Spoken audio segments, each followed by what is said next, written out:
Oke, baik. Selamat pagi, selamat siang, selamat sore, atau bahkan selamat malam. Saya ucapkan kepada Bu Azizah selaku guru kimia SMA N 2 Jember ya. Kita bertemu lagi pada kesempatan kali ini, namun secara daring melalui video pembelajaran ya. Harapannya tidak merubah semangat belajarnya, Ibu. Oke, baik. Mari kita buka dengan membaca doa. Semoga apa yang akan kita pelajari hari ini bisa bermanfaat dan tidak mudah untuk dilupakan ya. Berdoa di dalam hati bisa dimulai.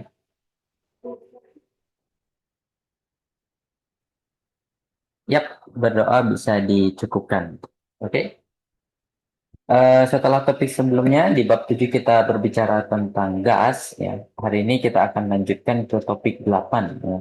Di mana topik 8 ini punya judul pembahasan yang spesifik yaitu tentang kesetimbangan kimia. So, pada pertemuan hari ini kita akan membahas full tentang kesetimbangan kimia. Oke. Nah, pertama-tama kita bahas secara fundamental dulu ya, Bu. Ya, kira-kira kesetimbangan kimia ini apa gitu ya sambil mengulang ya. Nah, ya tentunya kalau ngajar guru kimia banyak tahunya. Jadi apa yang diajar yang saya ajarkan tuh sebenarnya sudah tahu gitu, cuma mengulang saja gitu ya. Nah, pada dasarnya sesuatu yang memiliki reaksi yang dikatakan setimbang, gitu ya, ada dua syarat. Ya. Yang pertama, nah saya tulis aja dulu ya. Yang pertama yaitu laju reaksi maju. Laju itu disimbolkan R ya. Sama dengan laju reaksi mundur. Itu syarat yang pertama. Atau syarat yang kedua, itu terjadi ketika konsentrasi dari reaktan atau konsentrasi dari produk itu sudah tetap. Atau tetap ini dalam dalam eh, apa dalam tanda kutip tidak berubah lagi gitu. Sebagaimana kita tahu ya kalau digambarkan dalam sebuah reaksi, misal saya punya sebuah reaksi AA ditambah BB menghasilkan CC ditambah DD gitu. Terus saya mau gambarin dalam bentuk grafik nih. Yang di sebelah kiri kan namanya reaktan ya, yang di sebelah kanan namanya produk. Ternyata seiring berjalannya waktu reaktan itu akan berkurang, sementara produk itu akan bertambah gitu. Jadi ini untuk A dan B, ini untuk C ditambah D. Ya, jadi grafiknya seperti itu ya. Ini bagian waktu terhadap konsentrasi. Konsentrasi saya simbolkan A. Bukan maknanya konsentrasi A, tapi ini simbol dari konsentrasi gitu ya. Di sewaktu-waktu, konsentrasi antara mereka berdua tidak berubah. Ya, katakanlah titik sini ke kanan. Jadi mulai titik sini sampai ke kanan, ini dikatakan reaksinya sudah setimbang. Setimbang. Nah, ini syarat yang kedua ya.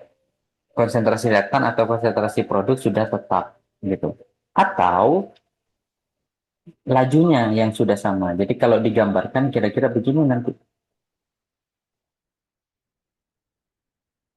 Nah, oke, ini laju nih dan ini waktu ya. Jadi yang bawah ini adalah laju dari maju, reaksi maju reaksi mundur. Kalau yang atas ini laju reaksi dari laju maju gitu ya. Maju mundur maksudnya gimana Kak? Ini misal ada reaksi A ditambah B menghasilkan C ditambah D. Maka ini reaksi majunya ke arah kanan dan ini reaksi mundurnya ke arah kiri. Sewaktu-waktu mereka sama nilainya ya, harganya sama. Akibatnya dari titik sini ke depannya ini yang kita sebut sebagai reaksi yang sudah setimbang. Reaksi yang sudah setimbang. Gitu kalau kita bahas secara fundamental gitu ya.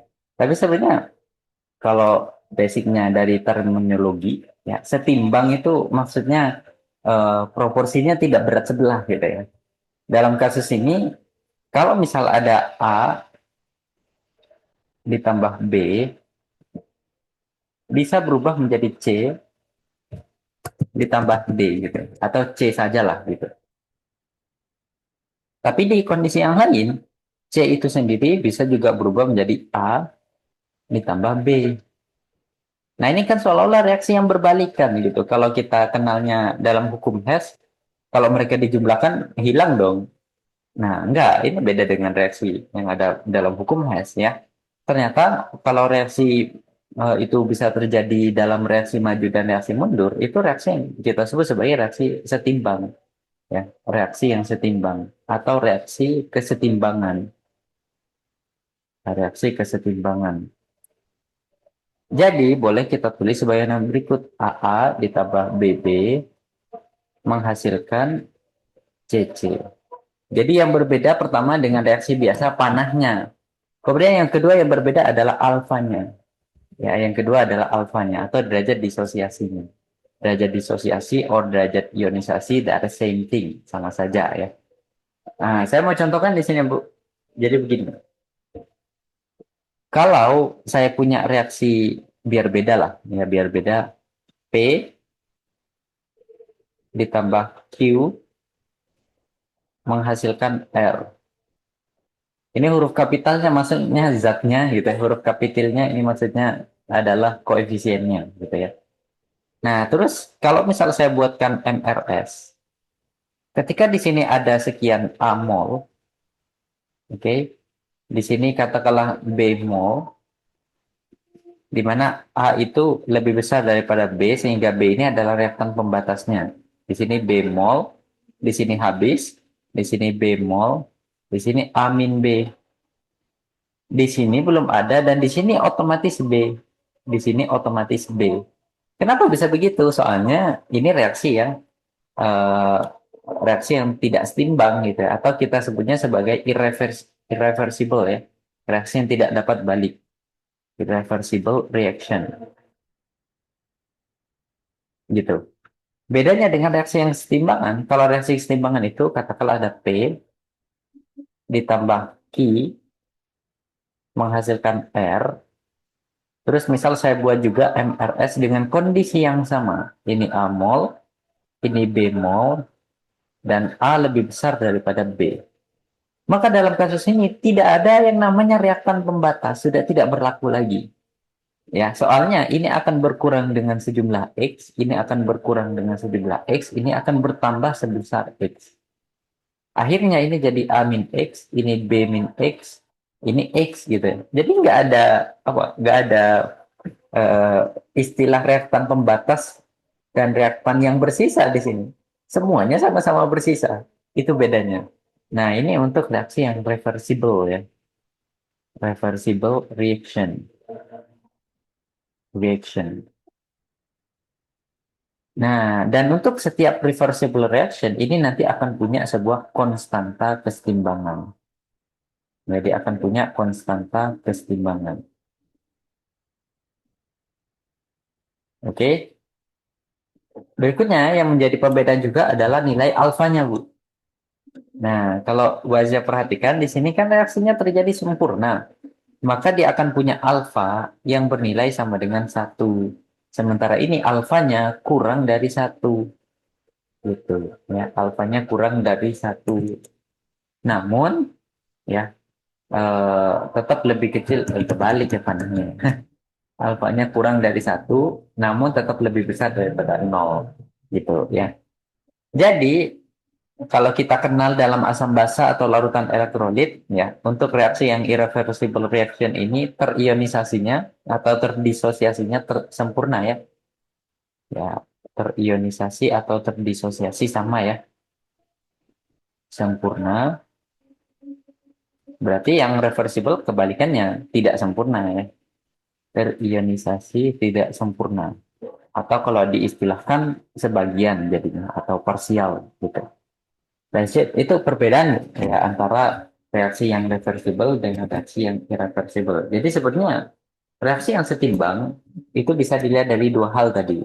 Nah, ketika laju reaksi majunya dan laju reaksi mundurnya itu sudah sama, kemudian konsentrasi reaktan dan konsentrasi produk sudah tetap, maksudnya tidak lagi berubah gitu. Dan sebenarnya reaksi ini kalau kita lihat secara makroskopis reaksinya sudah selesai gitu.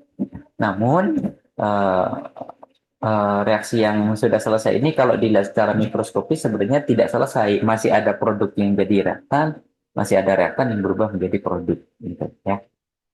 Oke, terus berbeda makna MRS juga, ya. Ini kan mula-mula bereaksi dan S-nya sisa. Kalau dalam reaksi setimbangan, MRS, S-nya ini setimbang. Jadi beda makna di sini.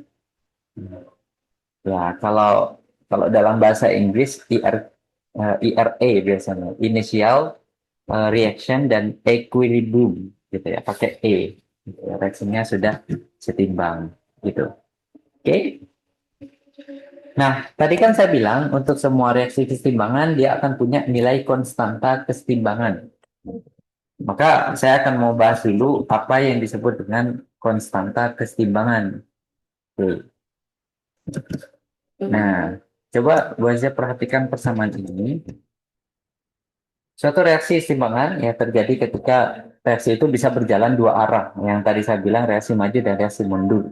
Kesetimbangan itu terjadi jika suatu reaksi kimia memiliki laju yang sama, baik laju ke kanan atau laju ke kirinya.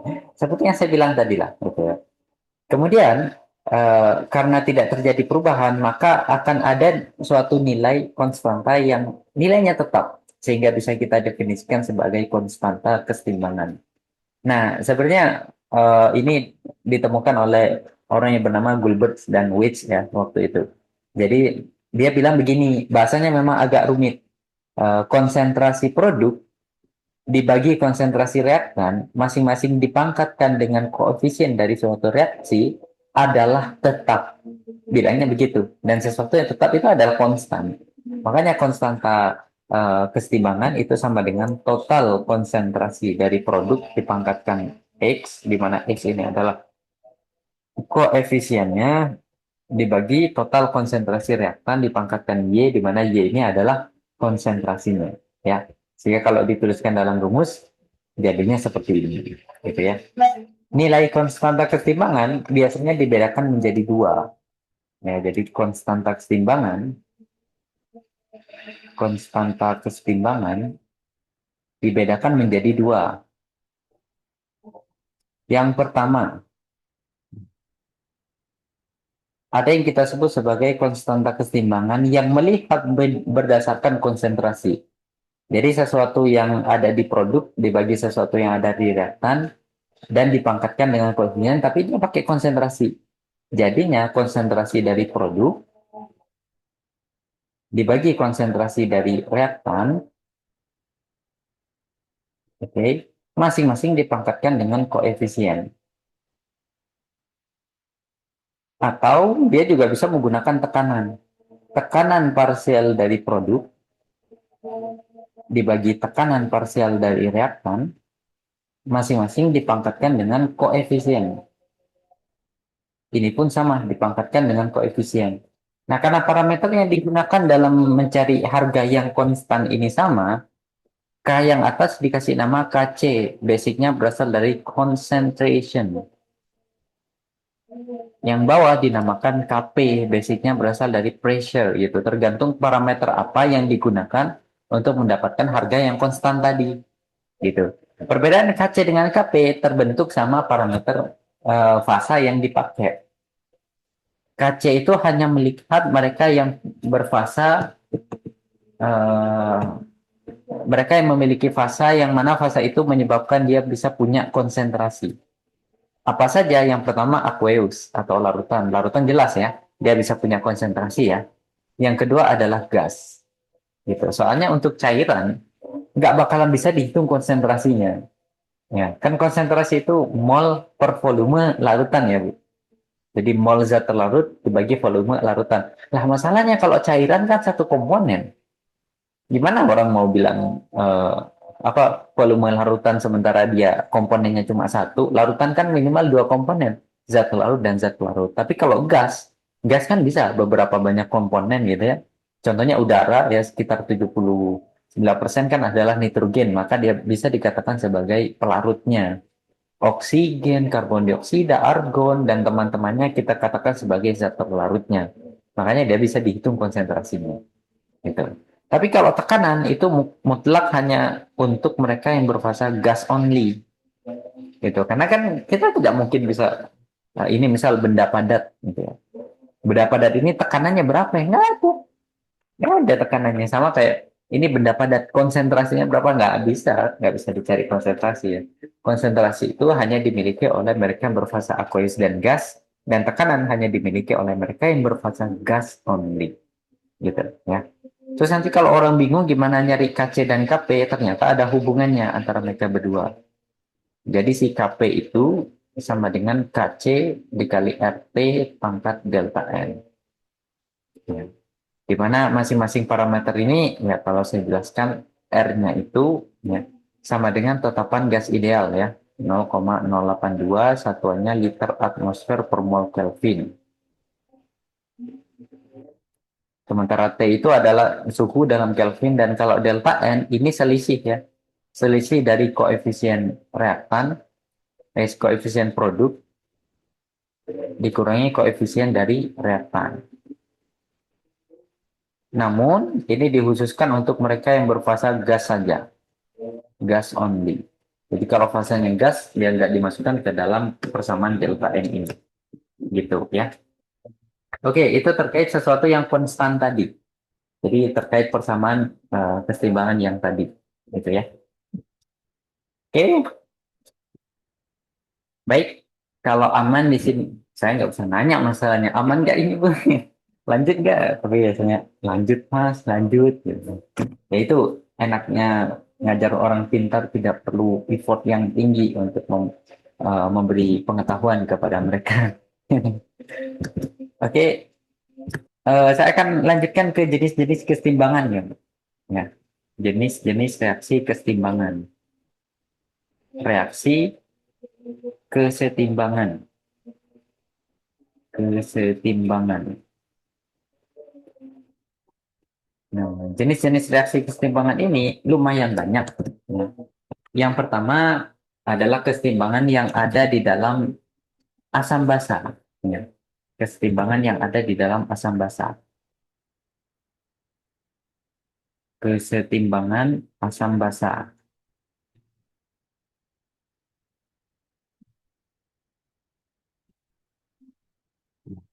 Tentu asam basa ini hanya terjadi pada mereka yang merupakan asam atau basa yang lemah gitu ya. Soalnya kan asam basa lemah ini merupakan elektrolit lemah sehingga terionisasinya parsial atau sebagian. Sehingga dia akan mengalami reaksi kesetimbangan. Tidak terjadi untuk asam atau basa yang kuat. Jadi hanya terjadi untuk asam atau basa yang lemah gitu ya. Nah, saya mau contohkan di sini, Bu. Misal ada asam asetat HCH3COO, ternyata dia bisa mengalami reaksi ionisasi. Gitu ya. Kalau ini fasanya aqueous, dia bisa mengalami reaksi ionisasi menjadi HCH3COO. Sorry, apa bedanya dengan yang kiri nanti? H plus ditambah CH3COO min, gitu ya. Asam lemah kan? Nah, namanya dia reaksi kesetimbangan. Maka nilai K-nya bisa saya cari, yaitu konsentrasi dari produk dan CH3COO min dibagi dengan konsentrasi dari asamnya HCH3COO. Oke. Nah, karena ini peristiwanya adalah peristiwa konstanta kesetimbangan dari ionisasi asam, maka K ini punya nama lazim yang kita sebut dengan Ka. Basicnya, A-nya ini berasal dari istilah acid yang artinya asam. Gitu. Kasus yang sama terjadi dalam basa nanti. Misal, saya punya NH4OH nih, Bu. NH4OH. Kalau dia terionisasi, maka dia akan melepaskan NH4 plus ditambah OH min. Maka nilai konstanta keseimbangannya sama dengan konsentrasi dari produk dibagi konsentrasi dari reaktan masing-masing dipangkat dengan koefisien. Karena ini reaksi keseimbangan dari basa, maka dikasih nama sebagai Kb. Ya, di mana B ini berasal dari istilah base. Gitu. Hal yang unik, ternyata air juga bisa mengalami ionisasi. Jadi H2O itu juga bisa melepas secara lemah ya, melepas H plus ditambah dengan OH min. Gitu. Namun ini reaksinya secara lemah. Gitu ya. Nah, ini kita sebutnya peristiwanya sebagai peristiwa autoionisasi air ya. Jadi air bisa mengalami peristiwa ionisasi juga gitu ya. Cuma reaksi ini terjadi secara sangat lemah gitu ya. Di mana dia akan menghasilkan konsentrasi H plus dan konsentrasi X minus dengan jumlah yang sama gitu ya. Jadi katakanlah kalau ini saya buatkan tabelnya Bu, MRS gitu ya. Sejumlah berapapun di sini dia akan berkurang X ya. Dan sejumlah berapapun di sini X di sini bakalan sama kan. Jadi konsentrasi dari H plus itu akan sama dengan konsentrasi dari OH min ya. Di mana nilainya sama dengan 10 pangkat minus 7 ya konsentrasinya ya. Gitu. Tahunya dari mana? Soalnya ini bisa dicari reaksi keseimbangannya. Jadi K, oh ya, air bukan berfasa aqueous di sini, sorry ya, air berfasa liquid. Ya, salah tulis. Kan nggak bisa dibayangkan kalau air berfasa aqueous, lah pelarutnya apa? Air nggak bisa berfasa aqueous ya, air itu harus berfasa liquid. Ya. Maka nilai konsentrasi timbangannya sama dengan secara sederhana konsentrasi H plus dikali konsentrasi OH min. Gitu. Nah, karena ini peristiwa ionisasi dari air, maka orang lazim memberi nama KW. Ya, KW itu adalah tidak original. Bercanda ya, Bu. KW itu adalah diambil dari istilahnya water, ya, atau air. Sehingga secara sederhana KW itu nilainya konsentrasi H plus dikali konsentrasi OH min. Sebentar saya ambilkan tabelnya. Itu, nah, KW.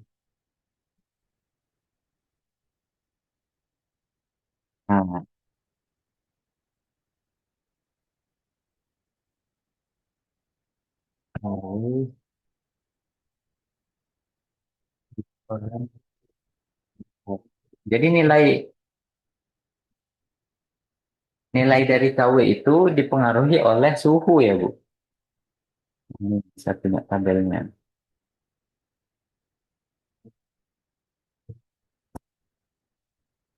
Oke, ini nilai dari KW.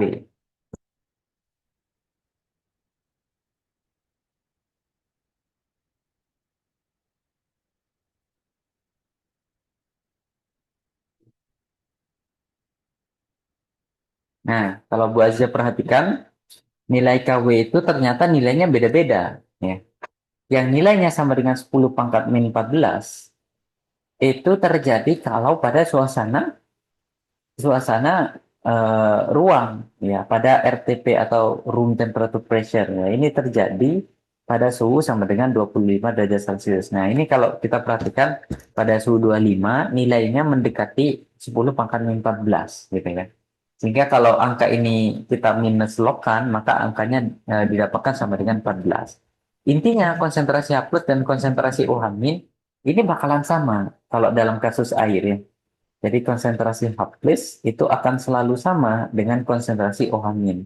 Soalnya kita tahu air notabene itu adalah senyawaan yang netral. Ya. H2O is a neutral molecule. Ya. Molecule.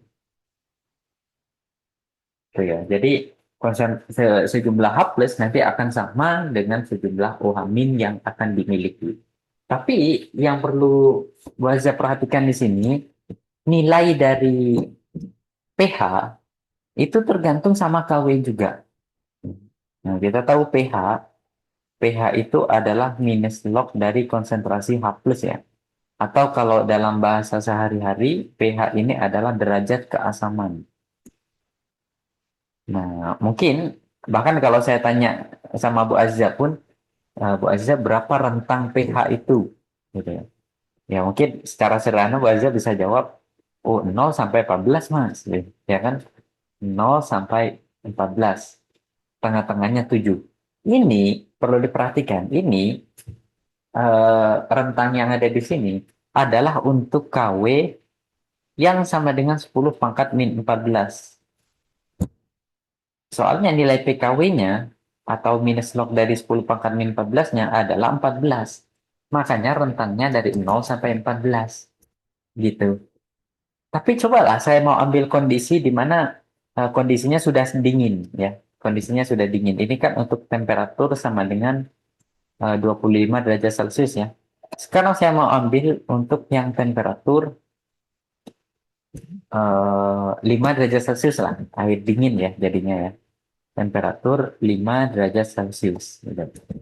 Nah, untuk nilai KW-nya pada suhu tersebut sama dengan 1,88 kali 10 pangkat min 15. Jadi KW sama dengan 1,88 kali 10 pangkat min 15. Sehingga nilai PKW-nya itu akan sama dengan minus log dari angka itu. Ya. Sebenarnya 15 min log 1,88, tapi saya mau hitung angka eksaknya ya, Bu. Minus log 1,88, 10 pangkat min 15. Jadi hasilnya sekitar 14,72. Jadi titik pH tertingginya dalam kasus air dingin ini bukan lagi 14, tapi 14,7. Ya, dan titik tengahnya bukan lagi 7, gitu. Tinggal dibagi 2, 7,36 jadinya. Gitu. Sekarang saya mau ambil air hangat. Air hangat katakanlah yang 45. Ya. Berapa nilainya? 3,94, 10 pangkat 14. Ya.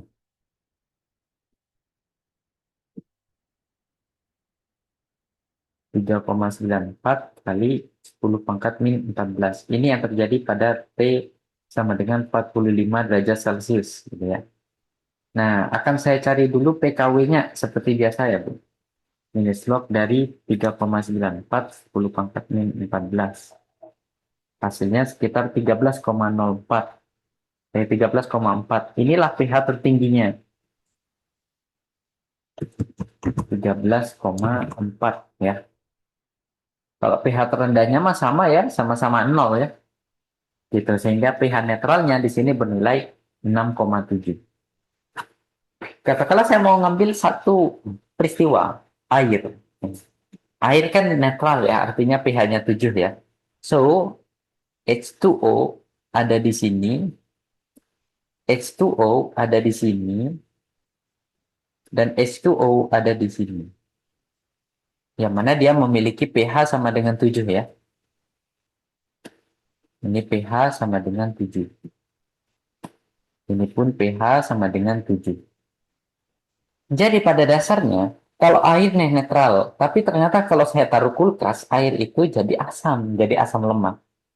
Soalnya pH 7 itu tidak lagi bersifat netral pada suhu yang rendah.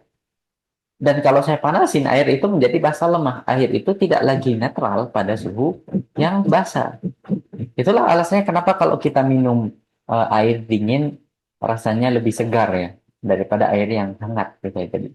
Lebih menghilangkan dahaga. Soalnya air dingin itu asam ya, sesuatu yang asam itu adalah sesuatu yang menyenangkan tenggorokan. Sesuatu yang basah adalah sesuatu yang tidak menyenangkan tenggorokan gitu ya. Karena eh, uniknya lidah lidah manusia ini lebih sensitif terhadap sifat asam ya daripada sifat basah. Makanya kebanyakan food yang masuk di tubuh kita itu bersifat asam, netral, dan sebagian kecil basah. Gitu ya. Jadi ternyata pH dari air itu ya memang netral kalau suhu ruang. Tapi air es itu sudah masuk asam. Asamnya sangat lemah. Kemudian air hangat itu sudah termasuk basa. Basa yang sangat amat lemah. Gitu ya, Bu. Terkait dari itu jenis konstanta keseimbangan yang pertama. Yaitu konstanta keseimbangan asam dan basa. Yang kedua adalah konstanta keseimbangan atau kesetimbangan kelarutan. Kesetimbangan kelarutan. Ini terjadi kalau kita melarutkan suatu senyawa garam dari padat menjadi aqueous ya.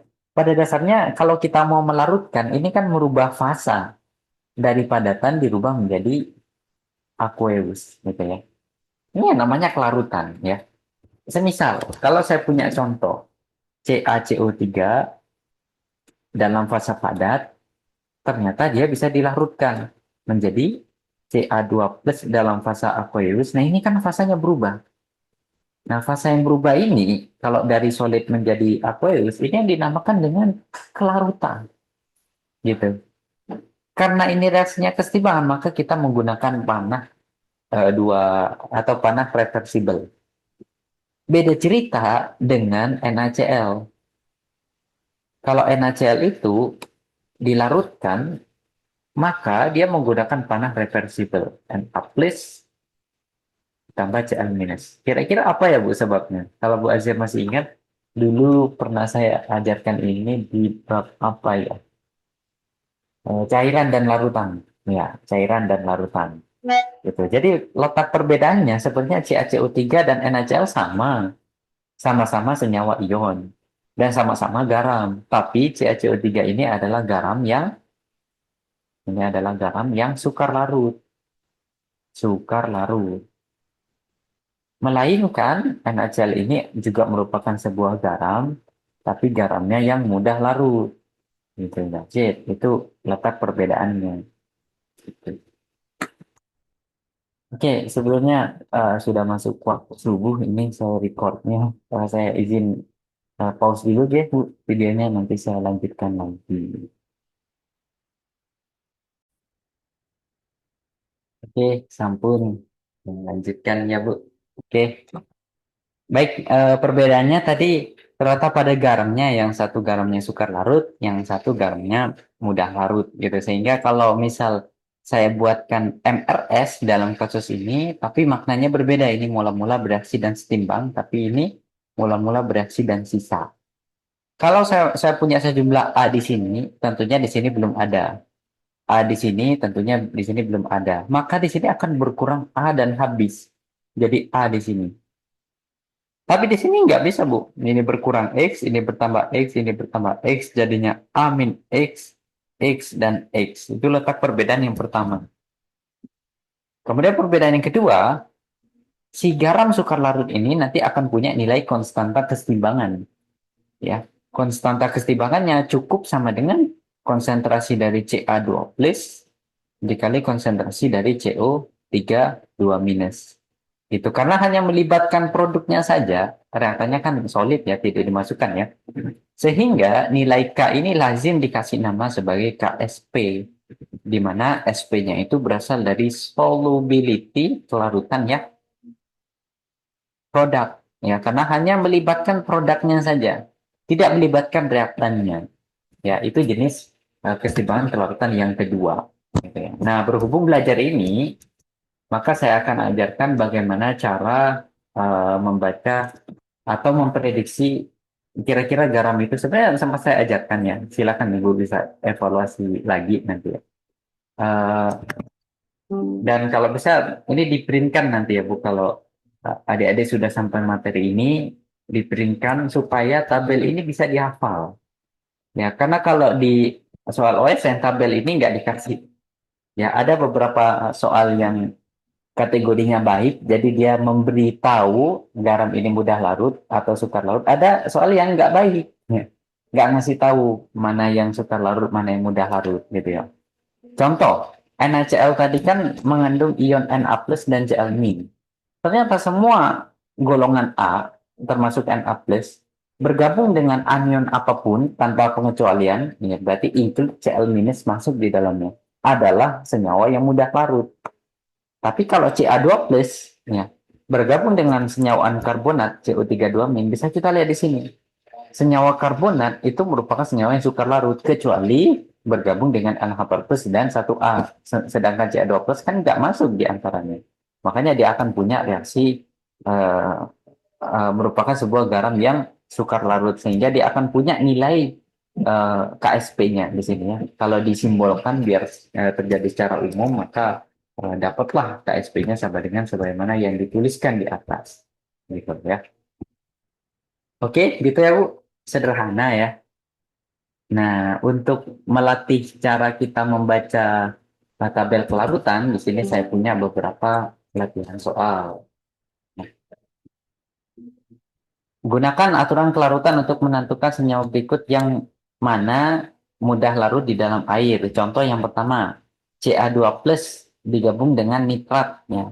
Kita lihat senyawa nitrat itu merupakan senyawa yang mudah larut bergabung dengan any cations, bergabung dengan kation apapun. Akibatnya dia akan merupakan dikatakan sebagai zat yang mudah larut. Ya. Nah, mudah larut. Saya simbolkan ML ya, Bu. Mudah larut gitu ya. Kenapa? Soalnya di sini saya mau tuliskan reaksi ionisasinya. Maka saya harus menggunakan panah yang Irreversible karena dia garam yang terionisasi sempurna sehingga dia akan melepaskan Ca2 plus ditambah 2NO3 minus ya, Bu. Gitu ya. AgNO3 lagi-lagi ada nitrat. Semua yang mengikat nitrat adalah senyawa yang mudah larut sehingga terionisasi sempurna menjadi Ag plus ditambah NO3 minus. Gitu ya. FeCl2. Nah, dari sini kita bisa lihat dari Cl minnya. Cl min adalah senyawa yang mudah larut kecuali bergabung dengan senyawa-senyawa berikut. Dan Fe2 plus tidak masuk. Akibatnya dia tetap sebagai senyawa yang mudah larut. Melepaskan Fe2 plus ditambah 2 Cl minus. Gitu ya. BaSO4. Nah, kita lihat dari senyawa sulfat. Memang dia mudah larut, tapi kan masuk pengecualian. Akhirnya dia jadi sukar larut. Ya. Berarti ini garam yang sukar larut. Maka reaksinya menggunakan panah reversible. Selebihnya proses ionisasinya sama. Jadi sama-sama menjadi aqueous ya. Ini aqueous, SO4 2 min juga aqueous. NiOH 2 kali, oh ada OH minnya, kita lihat. Ternyata dia termasuk sukar larut kecuali golongan 1A, Ca2 plus, Sr2 plus, dan Ba2 plus. Ni tidak termasuk Ni2 plus. Sehingga dia juga merupakan senyawa yang sukar larut dan mengalami reaksi kesetimbangan menjadi Ni2 plus ditambah 2OH minus. Nah, silakan dengan cara yang sama, videonya bisa Bu Azia pause untuk mencoba mengerjakan 5 soal yang terletak di sebelah kanannya. Oke, silakan videonya bisa Ibu pause dulu. Oke.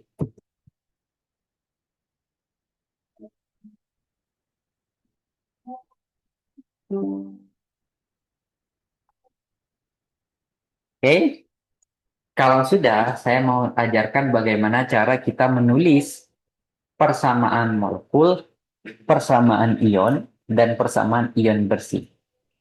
Misal nih Bu, ada senyawaan timbal 2 nitrat ditambahkan dengan kalium iodida. Ternyata menghasilkan timbal 2 iodida dan kalium nitrat. Gitu. Nah, terjadinya gimana? Ini kan terjadinya sebenarnya tukar pasang anion kation saja ya. Jadi misal si timbal nitratnya saya harus ionisasikan dulu gitu ya. Jadi Pb2 plus sama 2 nitrat gitu kan. Ki-nya pun sama, jadi 2K plus ditambah 2 I minus. Ya, maka tukar pasang anion kation Pb2 plusnya gabungkan sama ini, 2NO3 minnya gabungkan sama 2K plus, jadilah senyawa yang di sebelah kanan. Sederhananya gitu. Tapi ternyata bisa ditulis persamaan ionnya. Nah, kalau Bu Azza perhatikan, sebenarnya mereka yang merupakan garam yang mudah larut, atau asam kuat, atau basa kuat, nanti akan dituliskan ion-ionnya. Contoh, timbal 2 nitrat ini kan mudah larut. Ingat, semua senyawa nitrat yang ada NO3-nya mudah larut, maka dia dituliskan ionisasinya. Jadi Pb2 plus dan NO3-. Ki pun sama, mudah larut. Tapi PBI2 ini sukar larut. Bagi yang sukar larut, atau asam lemah atau basa lemah, maka tidak perlu kita tuliskan produk ionisasinya di sini. Karena tidak sempurna ionisasinya. NO3 sempurna, nah ini namanya persamaan ion. Kalau persamaan ion bersihnya tinggal dicoret saja yang sama di sebelah kiri dan di sebelah kanan ya. Sesuatu yang dicoret ini ya, bagian yang sama di sebelah kiri dan di sebelah kanan kita sebutnya sebagai zat spektator. Spektator itu kan seolah-olah bagian penglihatnya saja. Jadi kalau ada dalam sebuah pertandingan eh, apa pejuangnya atau petandingnya itu kan namanya warrior. Tapi yang nonton itu namanya spektator. Gitu. Jadi dia berperan hanya sebagai penonton. Sama seperti dalam kasus ini, ya sebenarnya persamaan ion bersihnya hanya melibatkan pembentukan dari PBI2 dengan mengabaikan yang lainnya. Maka yang diabaikan itu kan spektator jadi. Gitu ya, Bu. Oke. Oke. Kalau berikut kalau sudah bisa dipahami, di sini juga ada Latso. Ya. Ramalkan reaksi berikut apakah terjadi atau tidak. Jika terjadi, tuliskan persamaan reaksinya. Tapi persamaan reaksi yang dimaksud adalah tiga persamaan tadi. Persamaan reaksi molekul, persamaan reaksi ion, dan persamaan reaksi ion bersih. Nah, saya mau coba solve untuk soal yang pertama dulu ya, Bu. Mulai dari persamaan molekul. Caranya ya seperti tadi. Misal saya punya timbal 2 nitrat, timbal lagi ini ya, timbal 2 nitrat gitu ya. Oke, aqueous katanya di sini ditambah dengan kalsium hidroksida, aqueous gitu ya. Ternyata berubah menjadi apa? Tukar pasang anion kation saja. Ini kan melepaskan Pb2 plus sama 2NO3 minus. Sementara ini melepaskan Ca2 plus dan 2OH minus. Tukar pasang anion kation. Si Pb-nya jadi PbOH 2 kali. Oke. Dan Ca-nya jadi CaNO3 2 kali. Nah, untuk fasa kita cek dulu. Senyawaan yang bergabung dengan nitrat itu mudah larut. Jadi otomatis ini mudah larut dan ini pun mudah larut. Yang mudah larut itu akan berfasa aqueous. CaOH 2 kali kalau kita lihat di tabel tadi, senyawa OH, OH min itu merupakan senyawa yang sukar larut kecuali bergabung dengan Ca. Jadinya mudah larut ya. Kemudian senyawa OH min itu termasuk sukar larut kalau bergabung dengan Pb2 plus ya kan tidak termasuk di pengecualian. Akhirnya dia akan berfasa solid di sini. Solid. Udah, ini persamaan molekulnya. Nah, kalau persamaan ionnya agak panjang. Persamaan ion ya. Kalau persamaan ionnya, maka bagi mereka-mereka yang mudah terionisasi atau terionisasinya sempurna, harus saya tuliskan produk ionisasinya, Bu. Jadi Pb di sini jadi Pb2 plus yang saya tuliskan. Ya. NO jadi 2NO3 minus di sini yang saya tuliskan. Ca kan juga sempurna, jadinya Ca2 plus ditambah 2OH minus. Gitu. Menghasilkan Pb OH2 kali yang fasanya solid. Ini tetap ditulis solid. Kemudian ini Ca-nya 2 plus. Kemudian ini NO3, 2 NO3 minus. Gitu. Selesai. Ini persamaan ionnya. Kalau persamaan ion bersih juga sederhana. Hapus saja zat yang sama di sebelah kiri dan di sebelah kanan. Ya. Kalau dihapus maka dia akan menyisakan ini Pb2 plus ditambah 2OH minus ditambah menghasilkan PbOH 2 kali dalam fasa padat. 2 kali dalam fasa padat. Gitu ya. Gitu jawabannya untuk soal yang pertama. Gitu. Nah ini kan ada 5 nih.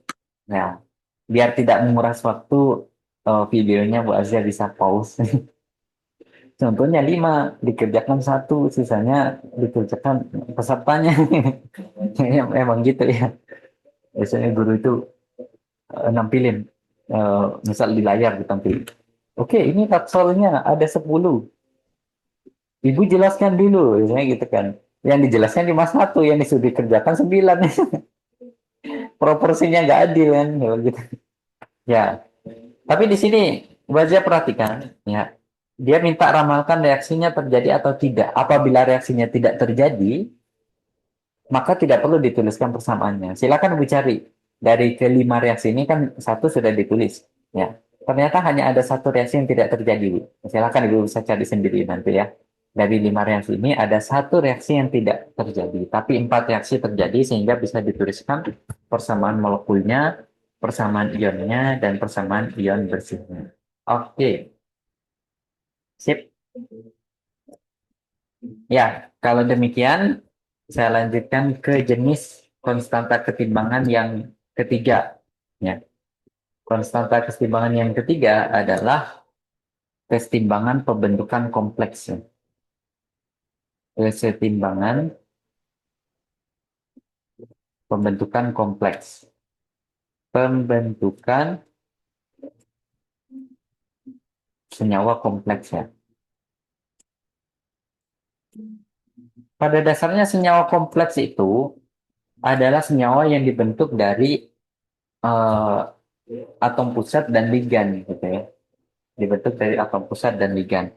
Misal, kalau saya contohkan, Kalau saya punya Fe2 plus ini, Bu, kalau ditambah dengan eh, 6H2O, ternyata bisa terjadi reaksi antara mereka berdua.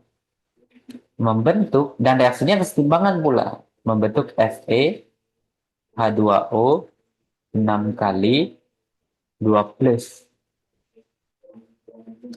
Nah, ini kalau kita manut teori asam basa, kalau masih ingat di bab cairan dan larutan ya, H2O ini bertindak sebagai basa loh, Bu. Why? Karena dia donor di sini ya, donor PEB ya. Oksigennya kan punya PEB ya, sementara ini bersifat asam ya. Jadi ini atom pusatnya, dan ini adalah ligannya. Nah, ketika ada reaksi antara atom pusat dengan, umumnya atom pusat itu memang logam ya. Dan ligan itu umumnya adalah sesuatu yang bisa mendonorkan PEB-nya melalui ikatan kovalen koordinat. Ini kalau dituliskan jadinya begini strukturnya ya. Oktahedral ya Bu strukturnya. Jadi ini ke depan, oke. Ini ke depan, ini ke belakang, ini ke belakang, ke atas dan ke bawah. Masing-masing mengikat H2O. Atau ditulis OH2 nggak masalah ya. Sama saja.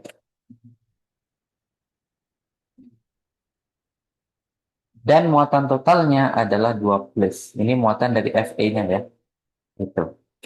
Nah, sebagaimana kita kenal OH2 atau H2O ini bertindak sebagai ligan. Dan ini bertindak sebagai atom pusat.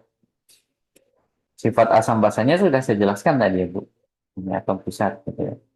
Nah, basicnya karena dia merupakan reaksi kesetimbangan, bisa juga dong saya tuliskan nilai konstanta kesetimbangannya. Gitu ya. Nilai konstanta kesetimbangannya dalam kasus ini ya, karena ini air, maka H2O-nya nggak dimasukkan ya.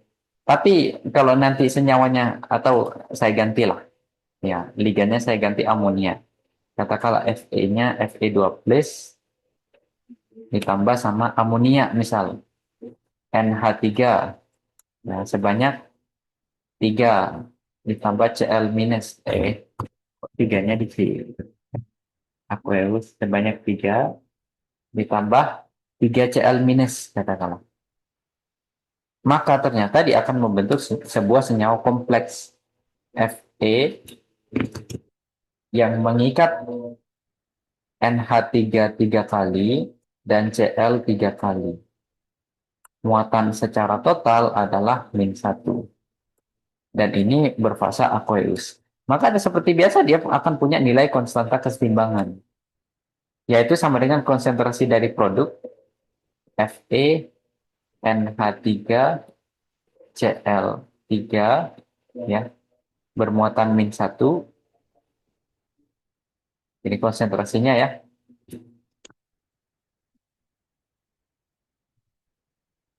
Dibagi dengan konsentrasi dari reaktannya, yaitu konsentrasi Fe2 plus, konsentrasi dari NH3 dipangkatin 3, dan konsentrasi dari Cl minus dipangkatin 3. Nah, sebagaimana konsentrasi timbangan lain, dia akan punya nama identifikator di sini. Dia bakalan dikasih nama KF, di mana F itu berasal dari istilah formation, that's mean pembentukan. Ya, karena maksudnya di sini adalah uh, reaksi pembentukan dari senyawaan kompleks. Gitu. Oke. Nah, itu jenis konstanta kesetimbangan yang ketiga. Dan yang terakhir, kita kenalnya sebagai konstanta kesetimbangan distribusi. Nah, konstanta kesetimbangan distribusi ini contohnya begini. Misal, saya punya sebuah larutan, gitu ya. Saya punya sebuah larutan, terus di dalamnya dikasih dua zat, di mana zat itu memiliki polaritas yang berbeda. Yang memiliki polaritas yang berbeda. Jadi, senyawa yang akan ada di atas adalah senyawaan yang polar. Dan senyawa yang ada di bawah adalah senyawaan yang non polar. Jadi misal saya campurin air dan minyak nih, airnya sorry, kebalik ini. Organiknya di atas ya. Jadi fasa yang di atas ini kadang-kadang kita sebutnya sebagai fasa organik. Kalau dia tidak mencampur ya. Fasa yang di bawah ini biasanya kita sebutnya sebagai fasa air, gitu ya. Semua yang dikategorikan fasa organik adalah mereka yang bersifat non-polar. Dan semua yang dikategorikan fasa air adalah mereka yang bersifat polar. Dalam kasus ini contohnya yang non-polar adalah CCl4 dan yang polar adalah H2O. Maka kan tidak akan saling menyatu ya, sama kayak air dan minyak ya. Nah, ketika dikasih zat terlarut di sini, ya, katakanlah dikasih NaCl, ternyata NaCl ini akan terdistribusi di pelarut yang ini dan terdistribusi di pelarut yang ini, gitu. Makanya prosesnya yang ditulisnya begini. Ya, contohnya di sini kalau I2 yang dilarutkan ya, I2 dalam fase aqueous berkesetimbangan dengan I2 yang ada dalam fase organik, gitu. Jadi aqueous ini yang bawah, yang dalam fase air, dan organik ini yang atas, gitu ya. Ternyata pelarut ini bisa bergerak-gerak. Ada yang ke atas, kadang turun ke bawah, kadang turun ke atas. Intinya terdistribusi di dalam dua jenis pelarut. Makanya juga bisa ditulis konstanta distribusinya. Ya, K-nya. Ya, dan dikasih D, ini asalnya dari distribution ya. Soalnya, distribution. Soalnya si zat terlarut itu akan terdistribusi. Sebagian melarut di fasa organik dan sebagian melarut di fasa aqueousnya gitu ya. Itu tentang konsenta keseimbangan yang keempat, yaitu konsenta keseimbangan distribusi. Oke, begitu ya Bu. Gampang lah sampai sini. Ada empat jenis konstanta keseimbangan. Nah, kalau sudah akan saya ajarkan sifat-sifatnya. Ini juga gampang lah ya. Intinya gampang ngajak orang pintar ya. Tidak perlu effort yang besar-besar ya. Oke. Jadi, coba Ibu perhatikan di sini nilai konstanta kesetimbangannya. Kalau A ditambah B, masukkan C ditambah B. Tiba-tiba jadi D menjadi E. Ada reaksi yang lain. Ya, nilainya sama dengan K1 dan nilainya K2. Kalau mereka dijumlahkan, kan ada koefisien yang sama nih. Ada zat yang sama, bisa kita coret D-nya. Ya, sehingga masukkan A tambah B, C ditambah E. Kalau kita kenalnya dalam hukum Hess, entalpi dari suatu reaksi yang dijumlahkan, maka entalpinya pun juga dijumlahkan. Tapi beda cerita dengan konstanta kesetimbangan. Kalau ada konstanta kesetimbangan yang dijumlahkan, miring, tambah miring. Sip, sip, sip. Nah, asumsikan lurus ya, Bu. Maka nilai konstanta kesetimbangan dari reaksi total ini sama dengan dikalikan dari konstanta kesetimbangan yang pertama dikali konstanta kesetimbangan yang kedua. Gitu. Oke, berikutnya ada A, ada B nih. Kemudian kalau Bu Azia perhatikan reaksi yang kedua dan reaksi ketiga, sebenarnya reaksi ketiga ini cuma reaksi yang kedua dikali dua. Reaksinya dikali dua. Maka konstanta kesetimbangannya dipangkati dua. Jadi kalau reaksi dikali sesuatu, maka konstanta keseimbangan dipangkatkan sesuatu. Ya, kalau dijumlahkan ya, ya udah ini kan berarti reaksi yang satu dijumlahkan sama reaksi yang ketiga ini. Totalnya jadi yang bawah lagi-lagi dikali, gitu. Berarti kalau dibalik gimana? Misal ada A ditambah B masihkan C. Ada reaksi lain seperti ini. Tapi kalau C ditambah D ini dibalik, gitu ya, maka dia akan menghasilkan satu pernya. Sehingga kesimpulannya begini. Kalau ada suatu reaksi, saya kalikan dengan sesuatu, maka nilai konstanta keseimbangan dipangkatkan dengan sesuatu. Kalau saya bagi dengan sesuatu, maka konstanta keseimbangan diakar pangkatkan sesuatu. Contohnya begini, Bu. Misal, ada reaksi nih, A ditambah B menghasilkan C. Oke, kalau misal reaksinya saya kalikan 2, maka nilai konstanta keseimbangan, ini kan punya konstanta keseimbangan ya, dipangkatkan 2. Nah, kalau dikalikan 3, dipangkatkan 3. Masalahnya kalau dibagi 2 gimana? Nah, kalau dibagi 2 itu kan sama kayak aja dikali setengah. Akhirnya ya pangkatin aja setengah gitu ya. dipangkatkan sepernya, atau ini sama dengan akar pangkat dari K, gitu. Loh, kalau dibagi tiga, berarti kan dibagi tiga sama kayak dikali sepertiga, sehingga nilai ikannya dipangkatkan sepertiga. Atau ini sama kayak akar pangkat tiga dari K, dan seterusnya lah. Gitu. Nah, kalau reaksi itu dibalik, gitu ya, kalau reaksi itu dibalik, maka nilainya jadi satu pernya, jadi satu per K harga K-nya, ya. Dan kalau dijumlah, maka K-nya dikali, ya. K1 kali K2 kali K3 kali K seterusnya, tergantung K yang dijumlah. Gitu. Ya, C, ya. Oke, itu ya Bu, itu sifat-sifat dari tetapan kesetimbangan. Oke,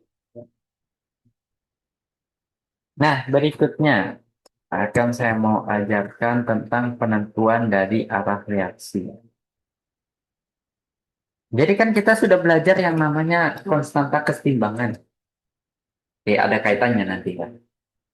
Ternyata reaksi itu selalu menuju ke arah yang setimbang.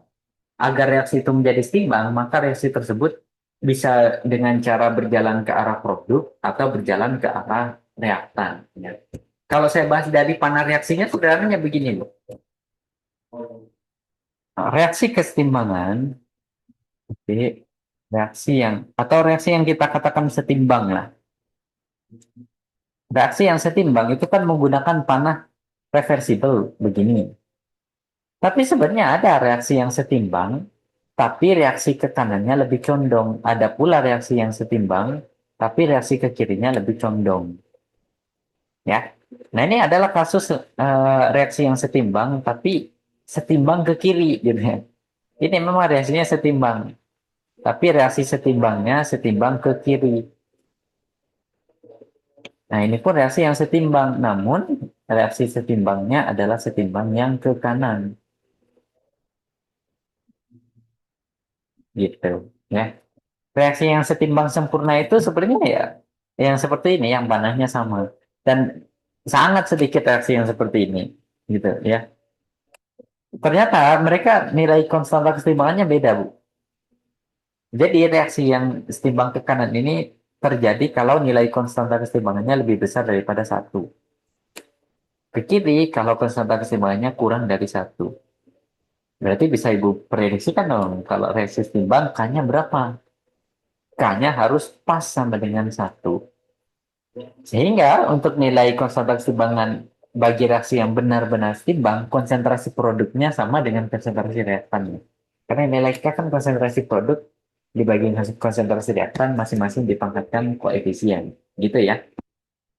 Oke. Ternyata ada yang namanya KC, ada yang namanya QC, Quotient Reaction. Ini merupakan sebuah besaran yang menggambarkan keadaan awal dari suatu reaksi. Ya. Dan kalau Ibu perhatikan definisinya, sebenarnya K itu rumusnya sama kayak Q kan. K itu rumusnya sama kayak Q. Tapi ternyata dari Q ini bisa memprediksikan ternyata kalau Q-nya lebih kecil daripada K, maka reaksi berlangsung ke arah produk. Atau dengan kata lain, yang saya tuliskan begini tadi. Nah, kalau Q-nya lebih besar, maka berlangsung ke arah reaktan atau begini. Tapi kalau Q dengan K itu sama, maka reaksinya begini. Seperti yang saya jelaskan di atas tadi ya, Bu. Gitu. Nah, ini nanti bisa menentukan apakah zat larut yang ditambahkan itu akan mengendap atau tepat akan mengendap atau melarut gitu ya. Dalam kasus ini, kalau kita ngomong tentang reaksi pelarutan, ya kalau cenderung ke arah kanan, maka reaksi itu akan melarut. Tapi kalau ini mengendap, nah kalau sama itu ya namanya tepat jenuh ya, tepat jenuh. Nah, saya mau berikan ilustrasi nih, Bu. Contohnya begini. Oke, saya punya sebuah gelas yang diisi dengan, saya perlu data dulu kalau gitu ya. Saya cari datanya dulu. Pelarutan dari HCO3 lah.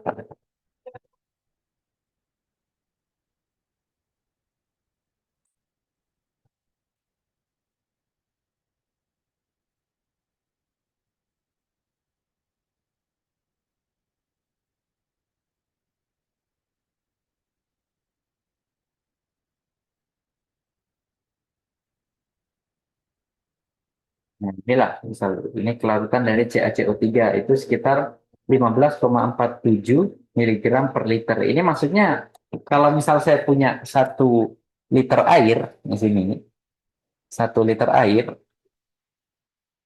oh, kok nggak bisa pen ya? Oh, iya.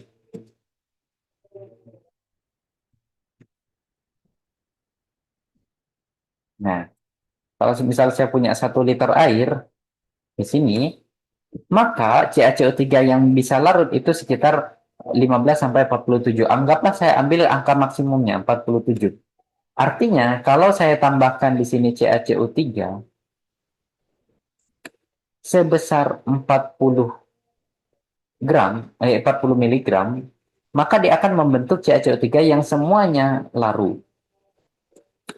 Tapi kalau CaCO3-nya misal saya tambahkan, oke, saya tambahkan CaCO3 sebesar 47, ya 47 deh, 50 lah, 50 miligram, maka dia akan mengendap. Jadi 47-nya larut, sisanya 3 miligramnya akan mengendap. Gitu. Akan terbentuk endapan di bawah nanti. Tidak bisa larut.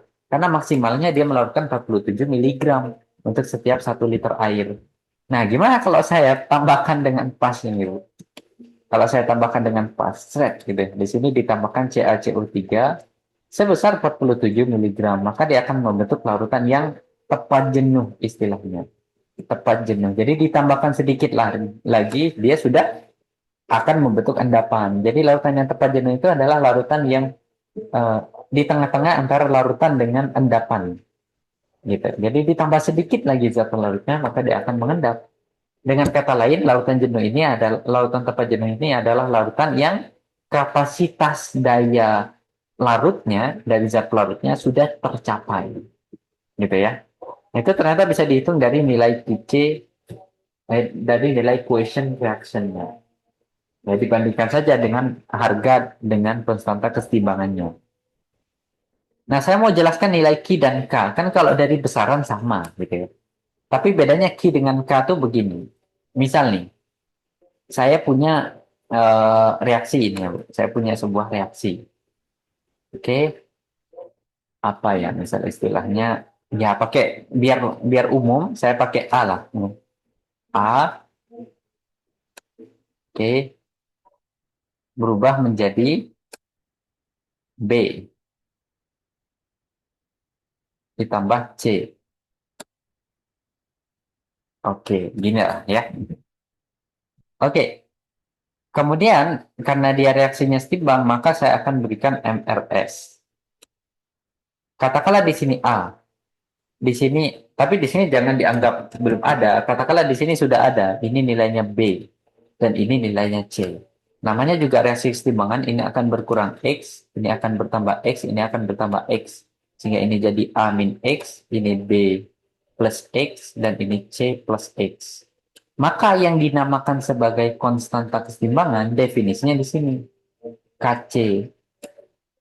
Kan definisinya sama, konsentrasi produk dibagi konsentrasi reaktan. Jadi konsentrasi produknya ada B plus X, pangkat koefisiennya, ditambah C plus X, pangkat koefisiennya, dibagi A min X, pangkat koefisiennya.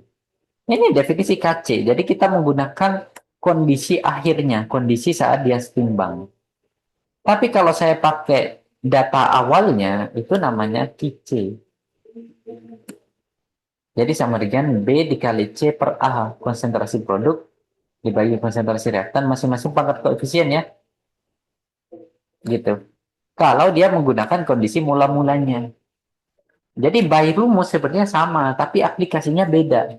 Ya, quotient reaction itu untuk kondisi mula-mula dan konstanta kesetimbangan reaksi K itu untuk kondisi saat dia setimbang, gitu ya.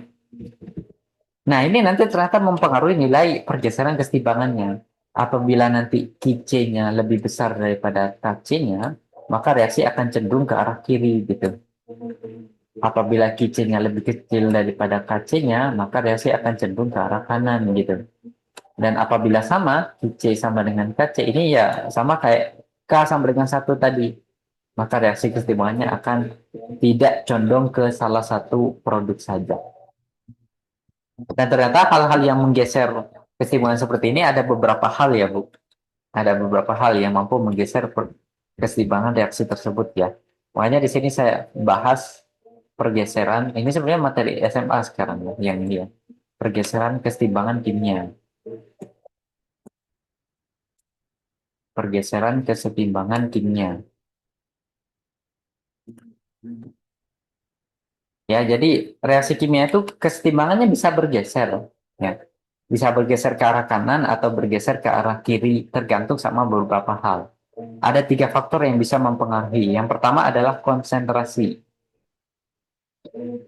Nah, ini anggaplah kasusnya biar bisa kebayang seperti pipa U. Pipa U itu kan punya titik stasioner di tengah di sini ya. Yang mana kalau saya isi dengan cairan, maka tinggi cairannya akan sama. Nah, ini perhatikan Bu, kalau saya tambahkan zat di sebelah kiri atau ngambil zat di sebelah kanan, maka dia akan bergeser ke arah kanan. Larutannya bergeser ke arah kanan. Sebaliknya, kalau saya tambah larutan di sebelah kanan atau ngambil larutan di sebelah kiri, maka dia akan bergeser ke arah kiri. Anggaplah ini sebuah reaksi. Di sebelah kiri adalah reaktan, di sebelah kanan adalah produk. Jadi kalau saya punya sebuah reaksi kesetimbangan, AA ditambah BB menghasilkan C, supaya reaksi kesetimbangannya bergeser ke arah kanan, maka yang kanan konsentrasinya harus saya ambil. Jadi konsentrasi C-nya diturunkan, atau yang sebelah kiri ditambahkan, A dan B-nya ditambahkan. Maka kesetimbangannya bergeser ke arah kanan. Kalau pengen bergeser ke arah kiri, maka konsentrasi C-nya ditambah. Konsentrasi A dan konsentrasi B-nya dikurangi. Gitu. Jadi berlaku kasus yang sebaliknya. Pengaruh yang pertama, konsentrasi. Pengaruh yang kedua adalah temperatur. Temperatur. Lazimnya, kalau saya menaikkan temperatur, maka dia akan menggeser kesetimbangan ke arah reaksi yang endoterm. Soalnya endoterm itu menyerap panas. Ke arah mana panas berlebihan, maka reaksi endoterm akan sangat suka. Ya. Berarti kalau temperatur saya turunkan, dia akan menggeser kesetimbangan ke arah reaksi eksoterm. Dan di dalam reaksi kesetimbangan, katakanlah ada AA ditambah BB menghasilkan CC, terus dikasih tahu nih, oh delta H-nya positif ternyata, berarti endoterm ya. Yang dikasih tahu delta H-nya itu adalah reaksi ke kanannya, endoterm. Berarti reaksi sebaliknya ke kirinya adalah eksoterm. Ya, sehingga dalam kasus ini, ya misal saya naikkan suhunya, maka dia akan bergeser ke arah reaksi endoterm, yaitu bergeser ke arah kanan. Kalau saya turunkan suhunya, dia akan bergeser ke arah kiri. Pengaruh yang kedua. Pengaruh yang ketiga itu adalah tekanan dan volume. Ya. Tekanan dan volume. Ya, sebagaimana di persamaan PV sama dengan nRT, ya kalau nRT-nya saya anggap konstan, maka P dikali V itu kan adalah konstan. Ya. Sehingga hubungannya P dengan V itu berbanding terbalik ya. Pindahkan aja V-nya ke kanan kan jadi seperti. Jadi pada dasarnya kalau saya mengecilkan volume dampaknya sama dengan memperbesar tekanan. Gitu. Atau kalau saya memperbesar volume dampaknya sama seperti mengecilkan tekanan. Jadi tekanan dan volume itu selalu berbanding terbalik dalam kasus ini ya. Oke. Nah, tekanan yang diperbesar itu maknanya sama kayak volume yang dikecil. Nanti akan menggeser keseimbangan ke arah mol yang lebih kecil. Molnya ini bisa kita lihat dari koefisien zat yang berfasa gas ya Bu, di sini ya. Sebaliknya kalau tekanan diperkecil, volume diperbesar, maka dia akan menggeser ke arah mol yang lebih besar. Nah, itu tiga faktor yang akan menggeser keseimbangan kimia ya. Ini dipelajari atau ditemukan oleh asas Le Chatelayer ya. Le Chatelayer. Oke, gitu ya. Oke, saya ada jam mengajar lain ini Bu. Jadi kemungkinan video yang ini akan saya jeda dulu. Nanti di waktu kosong akan saya buatkan lagi video part 2-nya ya supaya lebih banyak lagi yang bisa kita bahas ya. Oke, sampai sini mungkin part satu nanti akan saya lanjutkan di part 2-nya. Oke, silakan Ibu bisa berpindah ruangan Zoom-nya gitu ya. Kok ruangan Zoom-nya, ruangan YouTube-nya silakan bisa berpindah. Oke, sampai jumpa di part 2 ya Bu.